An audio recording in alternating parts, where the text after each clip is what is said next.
Hey guys, it's Ashley. Today's video is going to be on how to teach salvation to little ones. So stick with me.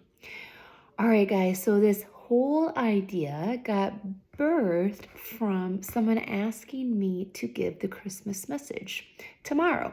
So Christmas was a week ago, but that's okay. People are still celebrating Christmas. So I'm getting ready and I'm thinking on how to explain the Christmas story. And I thought, I need to zone in on the importance of Jesus being born. Like, why does he have to be born? Okay, quick commercial break. If you hear my husband in the background, you can probably hear it. He is doing his YouTube channel. So you guys got to check out my husband. He just started a YouTube channel. I'll put his link below. Anyways, so I thought, okay, Jesus was born, like the significance of him being born is all about salvation. So that's going to be my angle. And that can be your angle. And it doesn't even have to be Christmas time. You can just be like, do you know what salvation is? You could even use the Christmas story as an example. Like, we just got done celebrating Christmas. And it's all about Jesus being born, but do you know why he had to be born? And if you're watching it and it's like summer, it doesn't matter. You can still always do this. But I'm just letting you know, I'm actually going to use the Christmas story to get this ball rolling. And I'm going to actually start with Zacharias and Elizabeth in Luke chapter 1. Towards the end, Zacharias is going to start to prophesy. And he's prophesying to his son, John the Baptist. And he says to his son, like, you're going to give knowledge of salvation. And so that's where I'm going to really run. So I'm going to read that little part and I'm going to say to everyone, and this is what you could say too, to your kids in front of you, whether they're your personal kids or you Sunday school class or whatever. So salvation. Do you know what salvation is? That would be my first question, and let them talk. And they may not know. So then you could say, well, salvation means you're saved. But saved from what? Like, what do you guys think we need to be saved from? And this will be cool because who knows what those little kids say. They could be like, we got to be saved from bad stuff or bad people. I don't know, if I was like 4 or 5, I could be like, saved from monsters, or kind of think like a kid. You're not sure what they're going to say, but pretty much whatever they say will be true, because Jesus, ultimately, yes, he saves us from the sin. That's the biggest thing of salvation, but it's not just sin that he saves us from, right? He can save us from, oh my gosh, so many things. He can save us from the world and the world's ways. He can help us with, if we're getting bullied, he can give us strength. If we're dealing with depression, he can help us with that. He can save us from addictions and stuff like that. But of course, we're not going to probably talk about addictions to 5-year-olds, but you know what I'm saying, right? So it'd be like, so what do we need to be saved from? See what they have to say. And then you would probably want to say, something that we really want to be saved from is sin. Does anyone know what sin is? See what they have to say. Then you could explain what sin is. Sin, in simplicity, is anything that God does not like. Okay? So lying, stealing, yelling, if it's anger, yell. Plain yell is nothing wrong. But if you're yelling, talking back to your parents or yelling really mean to a brother or sister, that would be a sin, right? Because God doesn't like that. God doesn't like that anger, that hatred. So these would be examples of sin. And you know what? We're all guilty of them. Mommy's guilty of them. Daddy, I am, whatever. Just explain that everyone has sin, okay? So then the next question would be, so what's so bad about sin? See what they say. Why is this so bad?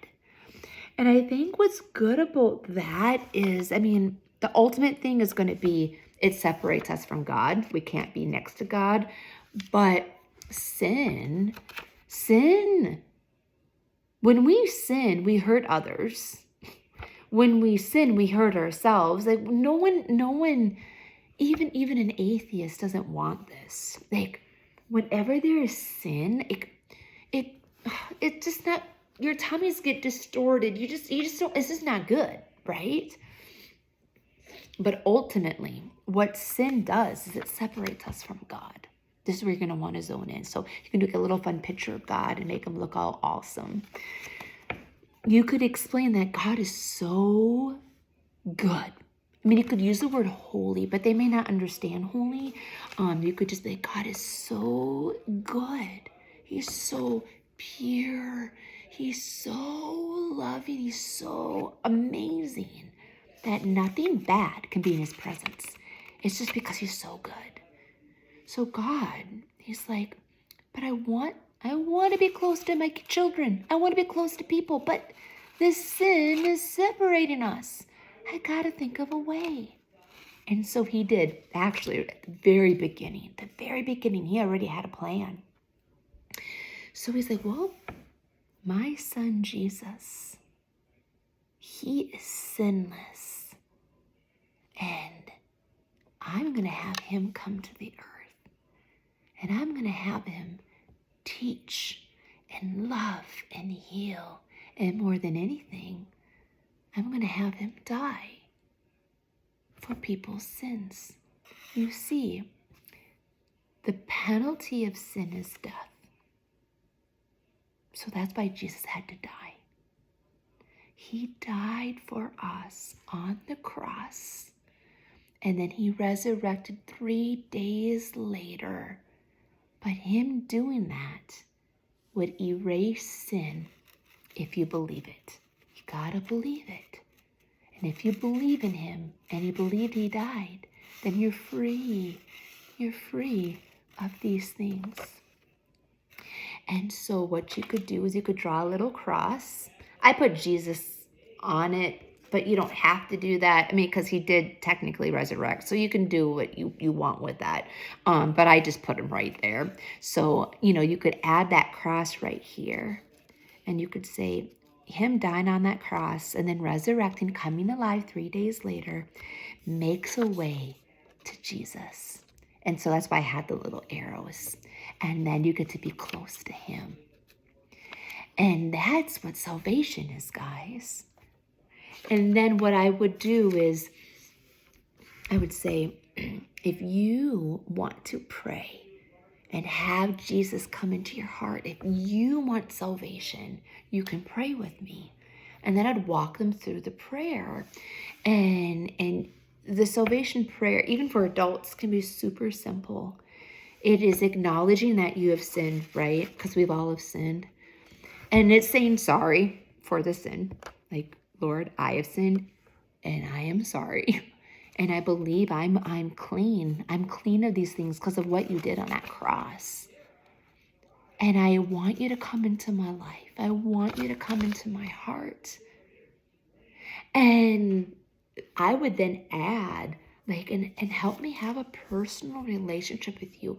Help me be really good friends with you. And let me know you. And, well, you know me, but I want to build this friendship. And help me do that. And help me live the rest of my life with you. And amen.